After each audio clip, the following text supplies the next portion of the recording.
شكرا للزميل ماجد الشاجعي، تحية طيبة مشاهدينا الكرام متابعينا في كل مكان عبر قنوات بي ان سبورتس في هذا الموعد الودي قبل ايام من انطلاق الكاس العالمية. مباراة المنتخب الفرنسي الديكاون بملعب بيير موروا بمدينة ليل اقصى شمال فرنسا. فرنسا تحضر نفسها للمشاركة العالمية. يتمنى ديدي ديشان والجمهور الفرنسي على نحو الافضل ونسيان ما فات في جنوب افريقيا في 2010 دي الاجواء التي تسبق الانطلاقه والحافز من طرف الجمهور للنخبه الفرنسيه قبل مباشره المباريات الجديه والرسميه هناك بالديار البرازيليه. واكيد الريان كبير على ديدي ديشان وهذه الاسماء التي تتالق في الدوري الانجليزي وكذلك الاسباني وبقيه الدوريات الاوروبيه. لحظات وتنطلق هذه المواجهه. فيليكس سباير الحكم الرئيسي لهذه المباراة يسعد لطاقة صافرة المواجهة وبداية هذه المواجهة. الفرنسيون أكيد يضعون اللمسات الأخيرة قبل الدخول في المرحلة الجدية. فرنسا التي خاضت مجموعة من المباريات الودية هنا على الخصوص أمام الباراغواي وقبل أمام المنتخب النرويجي 4-0 والتعادل كان مخيبا أمام نادي منتخب الباراغواي 1-1 نتيجة فعلا زرعت الشك لدى الاوساط الجماهيريه الفرنسيه. ولكن اليوم ديدي ديشان مطالب بالاقناع وطمأنة الجمهور الفرنسي قبل التنقل غدا ان شاء الله الى الديار البرازيليه. هناك ستكون البدايه والانطلاقه مع مباراه الهندوراس قبل مواجهه سويسرا او الاكوادور. العديدون يرشحون فرنسا لتصدر هذه المجموعه لكن ننتظر كيف سيتعامل الاكوادور على الخصوص وايضا منتخب سويسرا ضمن فعاليات المجموعه التي يتواجد فيها المنتخب الفرنسي. بعض التغييرات مشاهدينا الكرام بالنسبه لديدي ديشان على مستوى التشكيل الاساسي مقارنه مع مباراه الباراغواي وكذلك النرويج. ولا ننسى ايضا الغياب المؤثر واكيد صفعه قويه تلقى ديدي ديشان بغياب نجمها وسفاح بافاريا كما لقبته في تعليقي على مباريات الباير مع فرانك ريبيري. فعلا ضربه قاسيه جدا للفرنسيين واكيد ارتباك على مستوى حسابات ديدي ديشان على مستوى التشكيله الرسمي. كان يراهن كثيرا على فرانك ريبيري في الخط الامامي. بعض التغييرات على مستوى التشكيل في وسط الميدان. كثير من الصحفيون تحدثوا عن امكانيه تغيير طريقه اللعب بالنسبه لديدي ديشان بين 4-3-3 والاعتماد على 4-4-2 وهذه الطريقه اللي ربما يحبذها بعض المتابعين ولا للشان الكروي الفرنسي الاعتماد على اوليفييه جيرو وكريم بنزيما في الخط الامامي. ولكن من الصعب جدا على ديدي ديشان ان يغير من الرسم التكتيكي لانه كان يحضر نفسه منذ مده طويله منذ اشهر عديده لشاكله 4-3-3 وهي الحاضره اليوم امام منتخب الجامايكا. اذا فرنسا تلعب بيغوريس على مستوى حراسه المرمى ماتيو ديبيشير رافائيل فاران مامادو ساكو باتريس إفرا بليس ماتويدي وان كاباي موسى سيسوكو ماتيو فالبوينا اوليفييه جيرو وكريم بنزيما. جامايكا المنافس الاخير في سلسله التحضيرات بالنسبه للفرنسيين يلعب في الاسماء التاليه باريت على مستوى الحراسه دويلي ماريابا مورغان لورنس بيكيت اوستين جرانت اونفيري سيتون وداوكينز. هذه الاسماء التي فضلها المدرب الارماني شافير. اكيد تعرفون هذا الاسم وصولاته وجولاته على مستوى مختلف القارات في افريقيا واسيا على الخصوص قبل تغيير الاجواء صوب منطقه الكارائيب وتدريب الجامايكا. وهذه كره عرضيه تصل لكريم بنزيما يحط كره ممتازه التسديده ونغاب على التركيز. واضح بان الكره لم تتح احد المدافعين قبل ان تخرج مباشره الى الركنيه الفرنسيه اولى. هذه المتابعه من موسى سيسوكو اليوم ياخذ مكانه كاساسي بخلاف المباريات السابقه كان حاضر بوجبا ولكن اليوم سيسوكو هو اللي يشكل الجبهه على مستوى وسط الميدان على جنبي وان كابايو بليس ماتويدي ثنائي نادي باريس سان جيرمان حامل لقب الدوري الفرنسي للموسم الثاني على التوالي. اذا اصابه احد اللاعبين اليوم. فرنسا تلعب بال 4-3-3 الشاكله الكلاسيكيه الاعتياديه بالنسبه لديدي ديشان يثبت 4 مدافعين ماتيو ديبيشي يمشي للجهه اليمنى باتريس إفرا على الجهه اليسرى ثنائيه المحور في الدفاع مع رافائيل فاران لاعب الشير لاعب الريال مدريد الى جانب مامادو ساكو لاعب ليفربول في وسط الميدان موسى سيسوكي وانكاباي ومع بليز ماتويدي في الخط الامامي. ماتيو فالبوينا التنشيط على الجهه اليمنى. كريم بنزيما ياخذ مكانه على الجهه اليسرى. نسبيا سنرى بنزيما الحاضر على مستوى الجهه اليسرى، وان كان كريم طبعا اختصاصه منطقه الجزاء متمم العمليات القناص الهداف، ولكن ربما تتغير الامور ليبقى اوليفيا جيرو في محور الهجوم، ولكن سنلاحظ تبادل الادوار بين هذا الثنائي اوليفيا جيرو وكريم بنزيما. دعونا نتابع هذه الركنيه الاولى للمنتخب الفرنسي مع تواجد هذا الثنائي الهجومي كريم بنزيما واوليفيا جيرو. اجواء رائعه جدا بملعب بيير موروا. هذه ركنيه تنفذ على مستوى القائم الاول في المتابعه مامادو ساكو. تبقى فرنسيه بلمسه بليز ماتويدي. العوده للوراء مره اخرى. ماتيو ديبيشي يحضر بكل هدوء الجهه اليمنى. هذه متابعه من يوان كاباي. يفتح اللعب لكريم بنزيما. لاحظوا تنقلات كريم بنزيما بين الجهتين اليمنى واليسرى. الفرنسيون يحضرون لهجمه بهدوء انطلاقا مع بليز ماتويدي وباتريس ايفرا وحامل الهجوم نادي مانشستر يونايتد. عمليه ثنائيه انا بين كريم واوليفيا جيرو. نبقى مع ماتيو فالبوينا. هذه الانطلاقه، هذه السرعه والمهاره، هذه العرضيه لم يلمسها اوليفيا جيرو. هذه اول هجمه واول كره فرنسيه بلمسه لاعب الاولمبيك دو مارسي. ماتيو فالبوينا لحظه الاستلام. العرضيه كانت ممتازه واوليفيا جيرو كان مراقبا حاول لمسه الكره بالراس، لكن مرت جانبا عن مرمى الحارس باريت. لإعادة مرة أخرى للمسة الرائعة من جانب ملعب ماتيو فالبوينا لاعب الأولمبيك دو مارسي. 33 مباراة مع المنتخب الفرنسي، أكيد واحد من الأسماء التي يراهن عليها المدرب ديدييه ديشان في مشوار الكأس العالمية القادمة. أكيد الفرنسيون يراهنون كثيرا على هذا الجيل، معظم من الأسماء الشابة، وهذه حقيقة. ربما معدل أعمار اللاعبين الفرنسيين لا يتجاوز 26 سنة، وهذا يمكن أصغر جيل على مستوى المشاركات العالمية في تاريخ الكرة الفرنسية. هناك من يقول بأن فرنسا لن تذهب بعيدا في نهائيات كأس العالم، ولكن هناك من يتحدث بنبرة التفاؤل مع هذا الجيل الشاب ومع مدرب خبر الأجواء العالمية والتتويج العالمي في 98 مع ذكريات زيزو وجوركيف وكذلك إيمانويل بيتي وبقية الأسماء التي تمكنت من رفع الكأس العالمية الوحيدة في تاريخ الكرة الفرنسية. بين لوران بلون وديدييه ديشان ماذا تغير على مستوى المنتخب الفرنسي؟ الواقعية تحضر، أسماء جديدة تحضر، والنتائج الإيجابية تحضر. فرنسا التي تعذبت كثيرا في مشوار تصفيات كأس العالم وجدت نفسها في مرحلة البلاي أوف قبل تجاوز عقبة وفخ أوكرانيا. بينما تكون عرضية مرة جانبا وجامايكا تهدد. جامايكا كانت قريبة جدا من الهدف يا إيغو لوريس. امامنا على الصوره ايغو لوريس الذي يختبر في اول كره لحسن حظه. مرت جانب هذه العاده مره اخرى. كان هناك تسلل، اعتقد انه كان هناك تسلل في الكره الماضيه والحكم يشير الى وجود ضربه مرة. هذه العاده مره اخرى للمسه الماضيه. ماريا با لاعب الكريستال بالاس. طبعا جامايكا تضم بعض الاسماء التي تنشط في الدوري الانجليزي الممتاز كما هو الحال بالنسبه لماريا با المدافع. لينس ايضا موركا لاعب ليستر سيتي، وداوكنز لاعب ديربي كاونتي الفريق الذي ينشط في دوري الدرجه الاولى. اتوقع مباراه بنسق فرنسي سريع بكره في العام.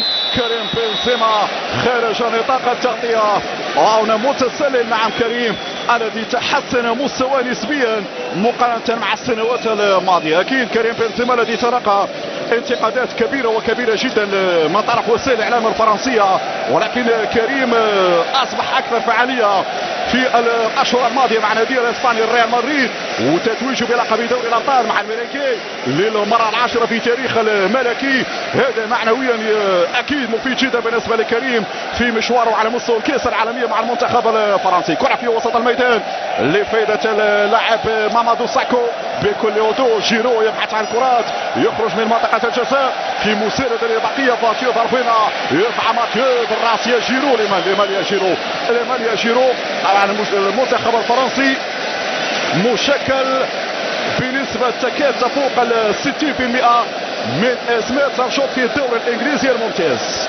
عندنا ماتيو ديبيشي لاعب نيوكاسل، باتريس ايفرا لاعب مانشستر يونايتد، موسى سيسوكو لاعب نيوكاسل، كذلك اوليفي جيرو هداف نادي الارسنال الانجليزي. دون ننسى بقيه العناصر التي تنشط على الخصوص في الدوري الاسباني الممتاز، بينما هذه كره لاوليفي جيرو يضغط هنا مورغان مع لوريس مباشره الى رميه جانبيه بعد تدخل مورغان لاعب ليستر الفريق الصاعد للدوري الانجليزي الممتاز. كرة فرنسية، أتوقع بأن السيناريو سيذهب بهذه الشاكلة، السيطرة الفرنسية مع الكثافة عددية في الدفاع من جانب المنتخب الجامايكي، ولكن أيضا ما يخشى المدرب ديدي ديشامب هو الإصابات. يبقى دور الهاجس الأكبر بالنسبة للمدربين قبل أيام من انطلاق الكأس العالمية. باتريس إيفرا يكسب الركنية، سلاح الفرنسيين في بعض الأحيان يكمل في الأطراف. باتريس إيفرا على الجهة اليسرى وماتيو ديبيشي على الجهة اليمنى، هذا هو باتريس إيفرا يرفع كرة لكن تخرج الى الركنيه بس ماتويدي. الابعاد والحكم يشير الى وجود خطا وضربه حره لفائده المنتخب الجامايكي. اذا بالعوده للكابوس الذي عاشه بعض المدربين في المرحلة الإعدادية قبل التنقل إلى البرازيل. أكيد إصابة العديد من الأسماء، شاهدنا كيف أن ألمانيا تضررت بسبب إصابة الرئيس ريبيري، سيكون واحد من أبرز الغائبين عن الكأس العالمية، وديدي ديشامب يحط يده على قلبه ويتمنى أن تنتهي المباراة بسلام وبخير وبدون إصابات، لأنه في حاجة ماسة لكل الأسماء. أعرف بأنه الفرنسيون معجبون كثيرا بريبيري ويرون كثيرا على ريبيري لقيادة خط هجوم المنتخب الفرنسي، ولكن هكذا شاءت الأقدار، ريبيري لن يكون حاضرا في المحفل العالمي، وبالتالي الريان على البقية كريم بنزيما وكذلك لاعب اوليفييه جيرو. تحدثت عن فعلا الريان والمغامرة التي قد يأخذها المدرب ديدي ديشامب ويغير الرسم التكتيكي من 4-3-3 ل 4-4-2. أنا أستبعد ذلك تماما. بعض الصحفيين قالوا هذه الطريقة قد تكون فعالة، يلعب كريم ويلعب اوليفييه جيرو في الخط الامامي في منطقه الجزاء، وربما تكون الفعاليه والتاثير ايجابي في مسار المنتخب الفرنسي، ولكن ديدي ديشامب لن يغامر. هذه كره عرضيه، الكره العرضيه، ولكن المتابعه من طرف الدفاع. شفنا كريم واوليفييه جيرو معا في منطقه الجزاء، ولكن من خلال الرسم التكتيكي المبدئي قلنا بأنه كريم بنزيما يمشي أكثر على الجهة اليسرى وفالبوينا على الجهة اليمنى، ويقع تبادل بين المراكز بين هذين اللاعبين، في حين أوليفييه جيرو في البوانت يبقى الوحيد في منطقة الجزاء. كرة في الجهة اليمنى ليمان. طبعا ديدي ديشامب جرب أوليفييه جيرو وكريم في بعض المناسبات، ولكن هذا الثنائي لم يكن مقنعا، لذلك المنتخب الفرنسي يحبذ كثير اللعب بهذه الشكل 4-3-3. إعادة مجددة للكرة الماضية، كيف مرت على حارس المرمى باريت، وكيف أنه اللاعب كريم فوت الموعد مع أول هدف. لا يهم النتيجة بالنسبة لديدي ديشامب، المهم الاستئناس بالأجواء، الاستئناس في هذا المنافس اليوم. منتخب جامايكا تقريبا نفس الأسلوب نفس الطريقة بين جامايكا وكذلك المنافس الأول في الكأس العالمية منتخب الهندوراس، فرنسا التي ستلعب أول مباراة يوم 15 من الشهر الحالي أمام الهندوراس. أوليفييه جيرو يكسب رمية جانبية، صعب المرور يا أوليفييه، تتمكن من هنا كسب رمية جانبية، ينفذها باتريس إيفرا بسرعة. ماتيو فالبوينا لمن يا ماتيو، معقولة ناحية أوليفييه ولكن سهلة بين أحضان الحارس باريت. إذا باريت،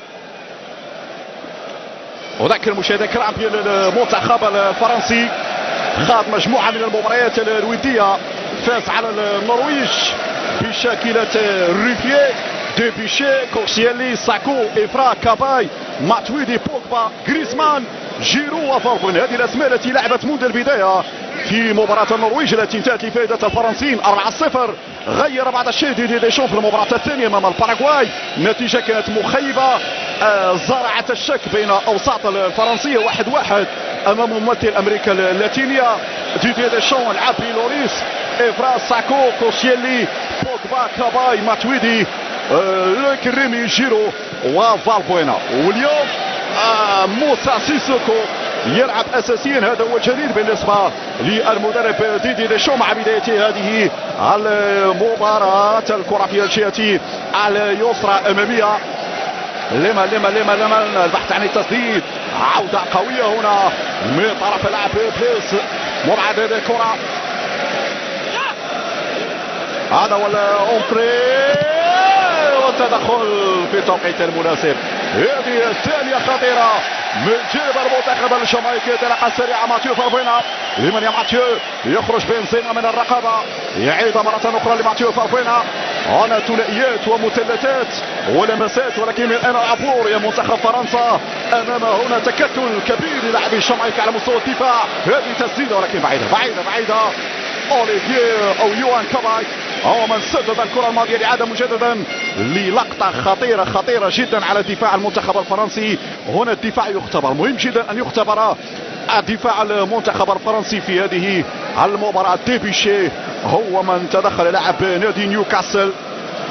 أسماء عموما حديثة العهد مع المنتخب الفرنسي. ماتيو ديبيشي طبعا يلعب المباراة رقم 20 مع الدياكا. رافائيل فاران 4 مباريات فقط مع المنتخب الفرنسي. يتحدث عن اللقاءات الرسمية. مامادو ساكو كذلك 18 مباراة. بريز ماتويدي 22 مباراة. سيسوكو 18 مباراة. نفس الشيء بالنسبة لماتيو فالبوينا. كذلك اوليفيه جيرو في ال 25 26 مباراة. يعني الفريق حديث العهد، اسماء حديثة العهد مع المنتخب الفرنسي. يبقى اللاعب المخضرم واللاعب اللي شفناه في العديد من المحطات هو باتريس إفرا اللي لعب 57 مباراة مع المنتخب الفرنسي. ولكن هناك مزيج بين الاسماء التي تلعب في الدوري الفرنسي الممتاز والاسماء التي تنشط في مختلف الدوريات الاوروبيه، خاصه في البريمير ليج والليغا الاسبانيه. هذه كرة جامايكية على ابعاد من طرف اللاعب مورغان بكل هدوء. اعتقد ان المنتخب الفرنسي لن يخرج كل ما في جعبته في هذه المباراة تفاديا للارهاق والتعب، لانه يعرف تماما ماذا ينتظر هناك في البرازيل. بالمناسبة فرنسا ستسافر غدا الاثنين مباشرة من باريس للريو دي جانيرو، ومن هناك البدء في التحضيرات والتدريبات اليومية قبل 15 من شهر يونيو، حيث سيواجهون المنتخب الهندوراس بعد اللقاء الثاني امام سويسرا يوم 20.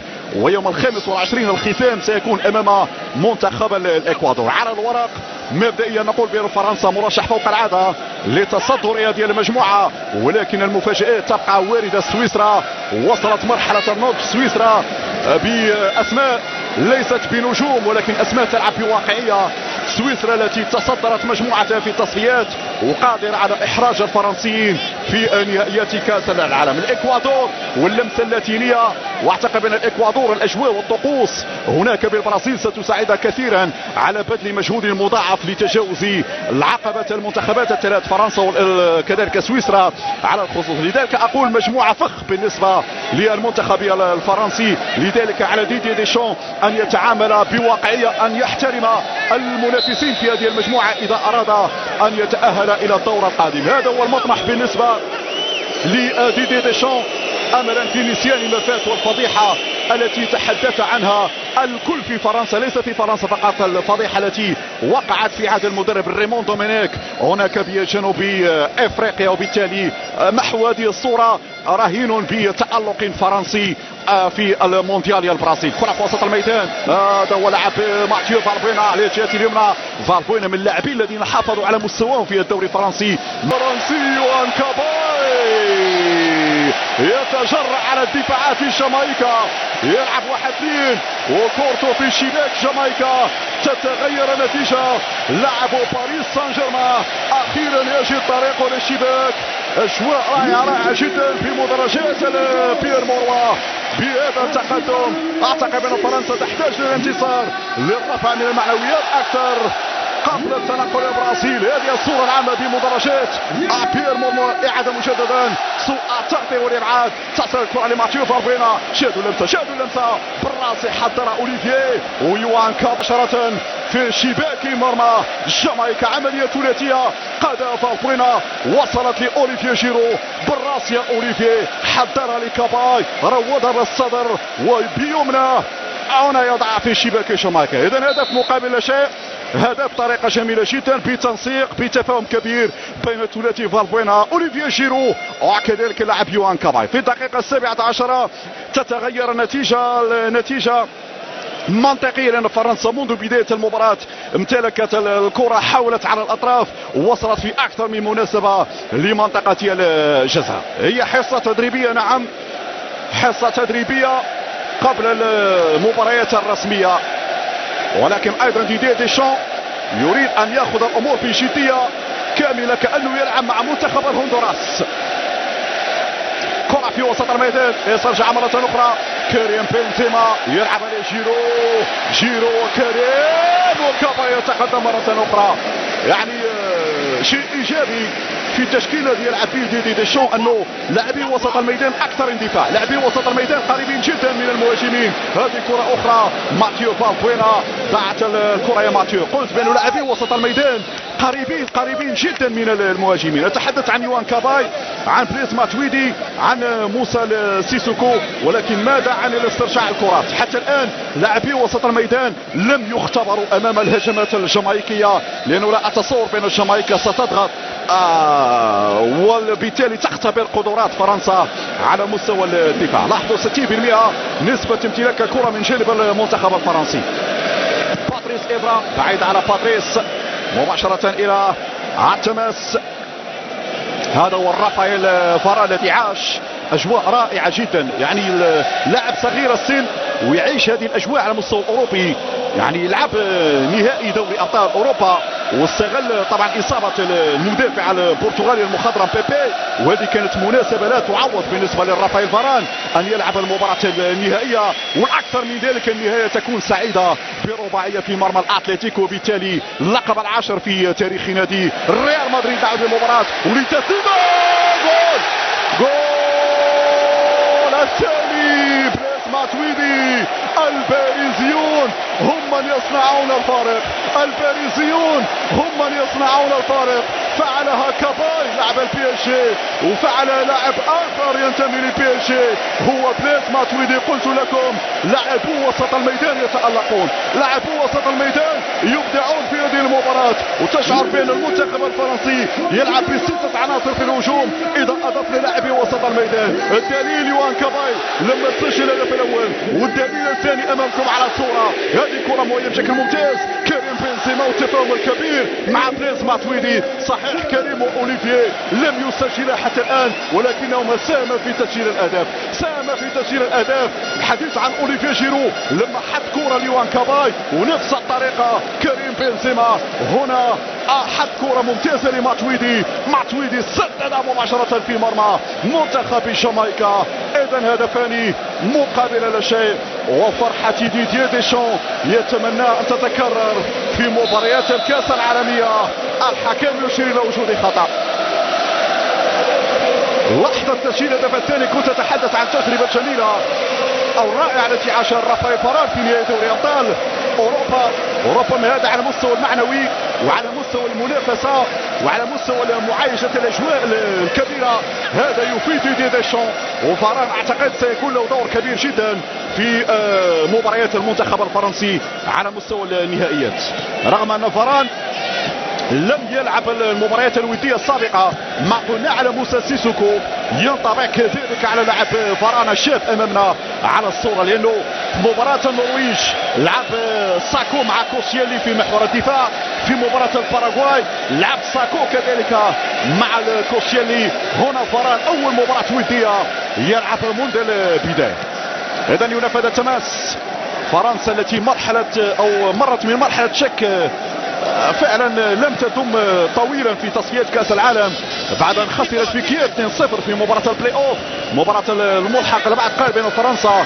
لن تتأهل الكاس العالمية، ولكن شفنا العزيمة، شفنا الاصرار، شفنا العودة القوية بستاد دو فرانس لما فازوا 3-0. واكيد الريبيري كان واحد من النجوم، واحد من الاسماء المؤثرة. واعطيكم احصائية مشاهدينا الكرام، من 18 محاولة للريبيري في الاربع الخمس مباريات و6 مباريات في التصفيات، سجل 11 هدف وهذا رقم مؤثر، واكيد غياب الريبيري سيكون له تاثير في المباريات القادمه رغم تواجد كريم بنزيما واوليفييه جيرو. بريز ماتويدي، فرنسا تستعرض عضلاتها، فرنسا هنا في حصه تدريبيه، فرنسا تستحوذ على الكره، فرنسا تفرض ايقاعها واسلوبها وشخصيتها. صحيح الخصم اليوم ليس بالقوي، ولكن مهم جدا ان تلعب مباراه سهله قبل ايام من الانطلاقه. يعني هكذا يفضل المدربون، هكذا يفضل المدربون ان تلعب مع منتخبات صغيره حتى لا تدخل في الارهاق، في التعب،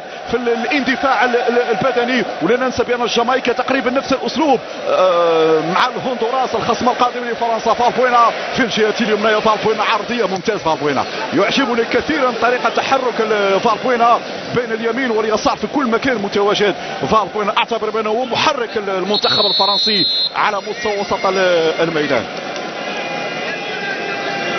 إذا الدقيقة 24 مشاهدينا الكرام، دائما تقدم المنتخب الفرنسي بهدفين مقابل شيء. مثل هذه التدخلات يخشى كثيرا ديدي ديشان، انه في حاجه ماسه لكل اللاعبين. يوان كاباي لمن يوان يرسل في العمق ممتازه، لكن اقرب اليها الحارس باريت. قلنا مشاهدينا الكرام ابرز الاسماء التي تنشط في منتخب جامايكا: مورغان لاعب ليستر، ماريابا كريستال بالاس، وتويني لاعب واتفورد، دون ننسى تومكنز لاعب ديربي كاونتي. اما بقيه الاسماء فهي تلعب في الدوري المحلي. جامايكا من المنتخبات التي تنشط في منطقه الكارائيب، وابرز التحديات بالنسبه لهذا المنتخب المشاركه في الكأس الذهبية الخاصة بمنطقة كوكاكاف. هذه كرة لبلاس ماتويدي على الجهة اليسرى، لمن يا بليز يا ماتيو فالبوينا، وممتازة ممتازة ممتازة. لاحظوا منتخب جامايكا متكتل تماما في منطقة الجزاء، يدافع بكامل عناصره باستثناء المهاجم سيتون. كرة في وسط الميدان، لمن أونفري، العودة للوراء ناحية اللاعب أوستين، غير تماما الجهة اليسرى، موجود لورنس أو دوكنز يتقدم بهذه الكرة بجانبه بيكيت. حكم يشوف بأن هناك خطأ وضربة حرة لفائدة المنتخب الجامايكي.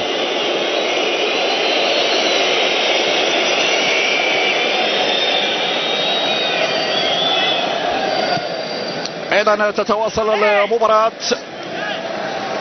زيارة الفرنسيين لمدينة ليل ليست الأولى. سابقا المنتخب الفرنسي اللعب بالميدان القديم ليل دو ميتروبول قبل أن يلعب أول مباراة هنا بالملعب الجديد ستاد بيير موروا، واحد من الملاعب التي ستحتضن نهائيات أوروبا 2016. فرنسا التي تحضر نفسها لهذا الموعد القاري الكبير، وليل من المدن التي ستكون شاهدة على المباريات الأوروبية، طبعا إلى جانب الملاعب الحديثة الأخرى اللي تم تشييدها مؤخرا بينما كرة في الجهة اليسرى. فالبوينا مباشرة لاعب باتريس إيفرا، باتريس الركنية، الركنية باتريس. لاحظوا بأن فرنسا تراهن كثيرا على الجهة اليسرى، نشيطة جدا مع وجود باتريس وفالبوينا. قلت بأنه مجموعة من الميادين، ملعب بيير موروا، ملعب نيس كذلك، في انتظار تدشين ملعب الأولمبيك ليوني بليون، وكذلك الملعب الجديد لجيروندان دو بوردو. طبعا إضافة إلى التحفة المعمارية الكبيرة ستاد دو فرانس. إذا ديبيشي في تنفيذ الرمية الجانبية، يوان بليز ماتويدي مباشرة لباتريس إيفرا. لا أعرف لماذا يعتمدون كثيرا على الجهة اليسرى، ثقل كبير على هذه الجهة في ظل تواجد باتريس وكذلك ماتيو فالبوينا. يعني حلقة الوصل بين لاعبي الجهتين اليمنى واليسرى ممتازة ممتازة ممتازة. كريم بنزيما، والسرعة كانت حاضرة هنا. مجموعة من التمريرات القصيرة وصلت لبنزيما. شاهدوا مرة أخرى الكرة الماضية. بليز ماتويدي أكثر اندفاع، بليز أكثر اندفاع. بليز قلت بين لاعبي وسط الميدان قريبين جدا من كريم واوليفييه جيرو. هذه الاعاده مره اخرى، الدورات ثم التسديد. ماتيو فالبوينا يستلم هذه الكره، شادوا المهاره، شادوا التقدم، شادوا التسديد. فالبوينا يفعل كل شيء. فالبوينا فعلا اللاعب الاكثر نشاط في هذه المباراه. فالبوينا رغم انه فريقه عاش الويلات هذا الموسم، الاولمبيك دو مارسي عميد الانديه الفرنسيه على مر التاريخ. مارسي الذي تراجع مستواه في عهد إلي بوب، جوزي أميغو، قبل مجيء مارسيلو بيلسا في محاولة لإحداث تغييرات جذرية على مستوى طريقة اللعب أملا في العودة للمنافسة على الألقاب المحلية. وماتيو فالبوينا واحد من اللاعبين المهمين جدا داخل فريق الجنوب الفرنسي، بينما هذه الكرة بعيدة على باتريس. الفكرة كانت ممتازة ولكن كانت بعيدة على باتريس إفرا. كنا نتوقع منذ بداية المباراة بأنه نسق اللقاء سيتجه بهذه الصورة نظرا للفوارق الكبيرة بين فرنسا وجامايكا. ولكن المهم بالنسبة لديدي ديشام حتى الآن المنتخب الفرنسي يلعب باطمئنان، لأنه لاعبي جامايكا ليسوا بمندفعين، ليس هناك التحامات كثيرة. هذا ما كان متخوف منه ديدي ديشام، لأنه سئل في الندوة الصحفية قبل بداية هذه المباراة عن الهاجس، عن التخوف، عن فعلا الارهاصات هذه المباراة. قال بأنه المشكل والهاجس لديه هو الإصابات. لذلك قلت بأن المباراة ونسق اللقاء والطريقة التي يلعب بها المنتخب الفرنسي حتى الآن الأمور تسير بخير وبسلام دون التحامات من جانب اللاعبين الجامايكيين.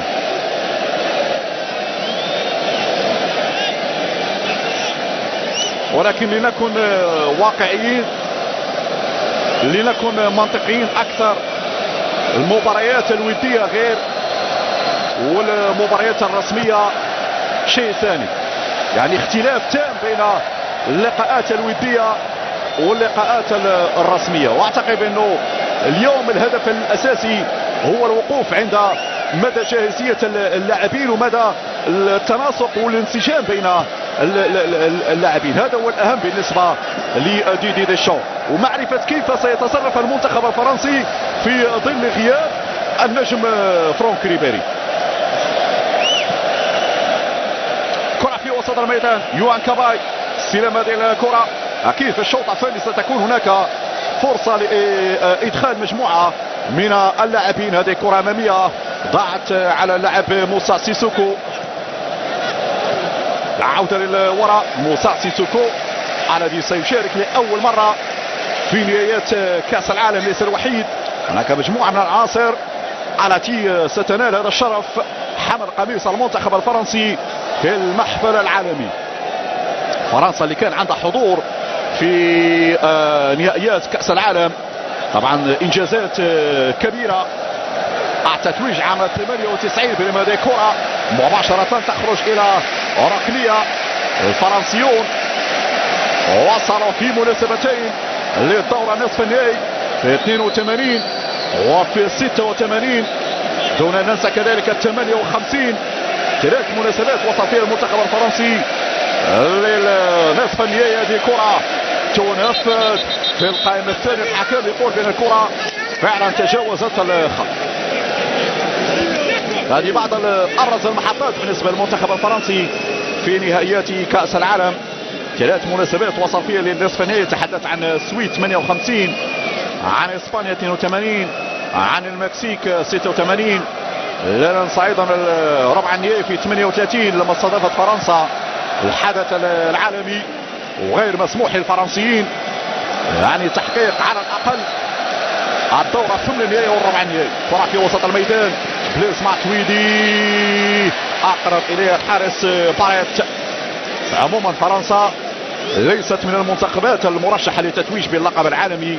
عندما نتحدث عن بلدان اوروبا اكيد نتج صوب المانيا الواقعية، ايطاليا كذلك الواقعية، اسبانيا المتعة والاداء الجميل حاملة اللقب، وضيف كذلك المنتخب انجلترا ولو بدرجة اقل، لان انجلترا تواضعت حقيقة في النسخ الماضية، لان انجلترا ما شفناش ذلك الاداء الكبير منذ عام 90 لما وصلت انجلترا لنصف النهائي. كرة عرضية مباشرة في القائمة التالية. يتدخل هنا الدفاع. الحكم يشير إلى وجود رمية جانبية بعد تدخل ماتيو ديبيشي. طبعا هنا أتحدث عن المنتخبات اللي عندها ثقافة النهائيات، ثقافة الوصول لنصف النهائي والنهائي، وهذا ليس بغريب عن ثنائي ألمانيا وإيطاليا. حقيقة ألمانيا وإيطاليا من المنتخبات التي لا تمتعك كثيرا في النهائيات، ولكن الأهم النتائج، الأهم الألقاب. شفنا ألمانيا كيف وصلت لدور نصف النهائي في النسخة الماضية، شفنا ألمانيا في أكثر من محطة وصلت لدور نصف النهائي والنهائي، خاصة في السبعينيات والثمانينيات. طبعا ألمانيا التي لم تتوج باللقب منذ التسعين، محطة إيطاليا الفوز في النهائي على الأرجنتين دياغو مارادونا بهدف اللاعب أندرياس بريم من ضربة الجزاء. إيطاليا كذلك تحضر الواقعية في ظل غياب الأداء والمتعة. هذه الكرة الإيطالية منذ زمان دائما الواقعية، دائما الخطط الدفاعية، ودائما النجاعة الهجومية تحضر في المواعيد الكبرى. إيطاليا اللي دونت آخر ألقابها في 2006 بالديار الألمانية. الحديث هنا عن المنتخبات اللي قلنا عندها ثقافة النهائيات، ثقافة الحضور في الأدوار المتقدمة. لذلك فالترشيحات تصب لمصلحة هذه المنتخبات. زد على ذلك إسبانيا حاملة اللقب، بينما هذه كرة لفائدة المنتخب الفرنسي. أوليفييه جيرو، ليمانيا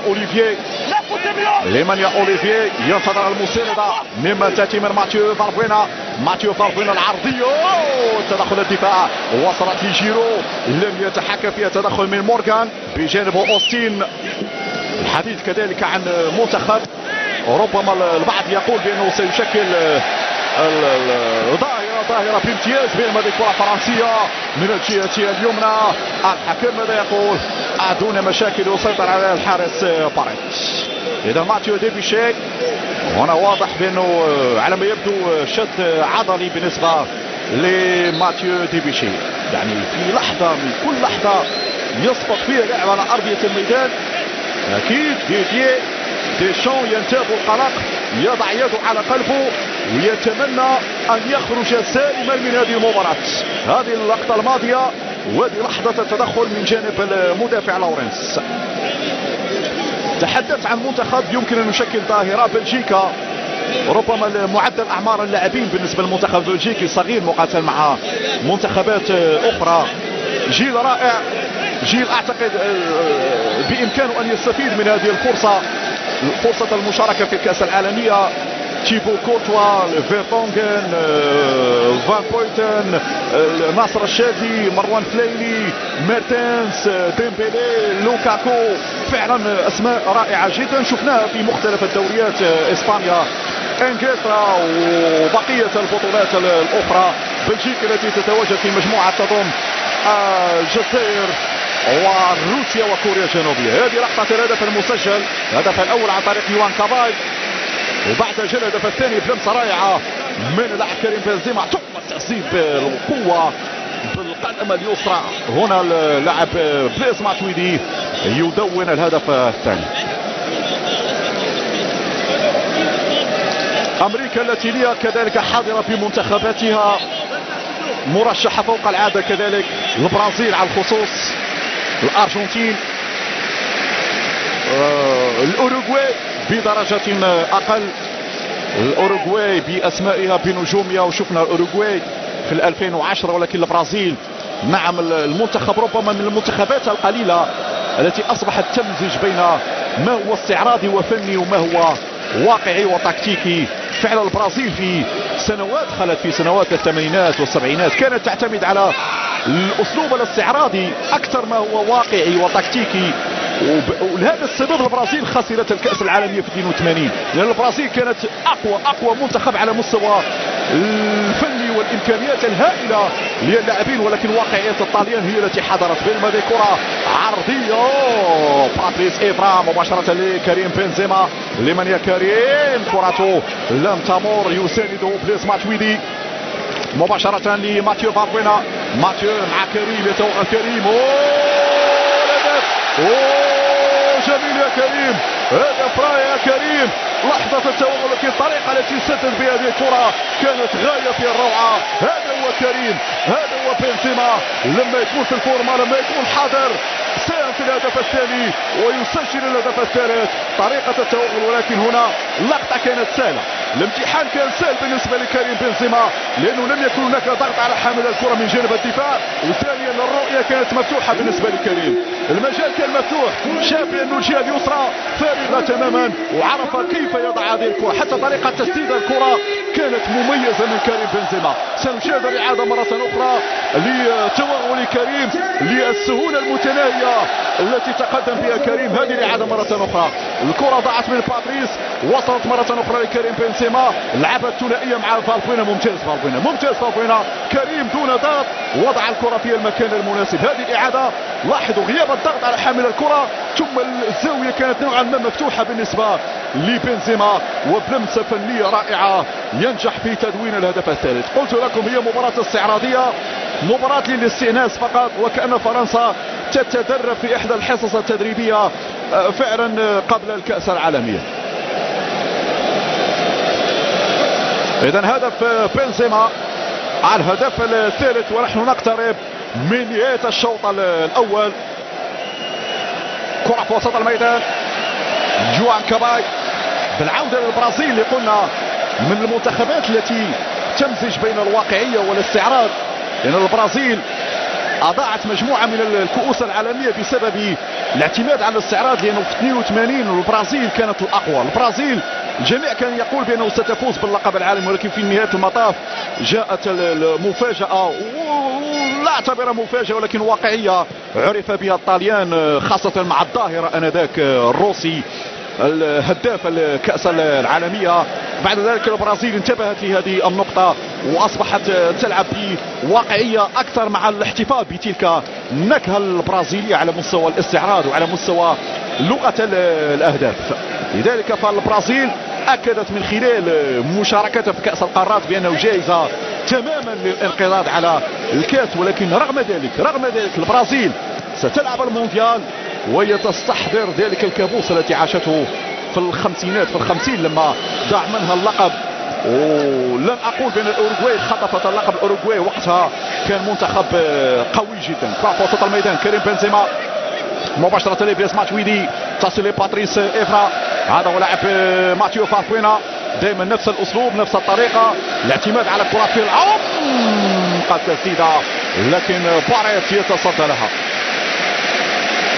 يعني الفرنسيون يصلون بكل سهولة لمنطقة الجزاء، لأنه هذا واضح منتخب جامايكا منتخب متواضع، منتخب يفتقد للعديد من الآليات على مستوى التموقع اللاعبين، على مستوى التكتيكي. هذه أمور البديهية في كرة القدم يفتقدها منتخب جامايكا، لذلك العديد من الثغرات موجودة في الدفاع، وشيء منطقي أن تتقدم فرنسا ب3 أهداف، ويمكن للفرنسيين أن يضيفوا المزيد، حتى أن جامايكا غير قادر على أن يضغط على حامل الكرة، واقفين تماما يتركون المجال للمنتخب الفرنسي ليستعرض عضلاته. شاهدوا الكرة مرة أخرى في العمق، مرت بسلام على دفاعات منتخب جامايكا. نلعب ال4 دقائق الأخيرة مشاهدة كرام على نهاية الشوط الأول. شوط أول هل نقول مقنع للمنتخب الفرنسي؟ يعني مقنع، أسطر على هذه الكلمة، انه مقنع بنسبة معينة، ان الخصم لم يكن بالقوي. جامايكا من المنتخبات التي قلت المنتخبات المتواضعة جدا، قلنا يفتقد العديد من الآليات والبديهيات في مجال كرة القدم، لذلك فالأمور اتجهت على النحو الذي توقعناه. فرنسا تسيطر، فرنسا تضغط، وفرنسا تصل للمرمى في 3 مناسبات. فهل من مزيد يا ديدي ديشان؟ اعتقد المزيد مع الاسماء الاحتياطيه. كرة في وسط الميدان، ديبوشي الجهة اليمنى، كرة بعيدة. اعتقد بأن اللاعبين الان وصلوا لمرحلة يجب ان يعوا فيها تماما بأنه الارهاق ليس في مصلحتهم، الأهم تم تحقيقه. واعتقد ان ديدي ديشان مع مطلع الشوط الثاني سيريح مجموعة من اللاعبين تفاديا للإرهاق، لأنه أيام فقط تفصلنا عن أول مباراة أمام منتخب الهندوراس، والمجال مفتوح لبقية الأسماء التي تنتظر دورها. كرة للاعب كريم بنزيما، لمن يا كريم بجانبه ماتيو فالفوينا. أعتقد أنه لاعبي وسط الميدان مميزين اليوم، خاصة هذا اللاعب ماتيو فالفوينا، تحركاته غاية في الروعة. ضف على ذلك حتى كريم وجيرو، طريقة تحركهم وطريقة طلبهم للكرة ومساهمتهم في البناء الهجومي تعجبني كثيرا. كرة أمامية لمن واضح فرنسا تلعب بالمهاجمين جيرو وكريم مع إعطاء هامش من الحرية في التنقل بين الجهتين، والعودة لوسط الميدان والكرة مرة جانبية. كريم بنزيما كاد أن يلمسها. إعادة مجددا لعرضية ماتيو فالفوينا، دائما وراء كل الفرص، يعني حتى في الأهداف لازم ماتيو فالفوينا يلمس الكرة. جميع البناءات الهجومية لازم يكون لاعب ماتيو فالفوينا.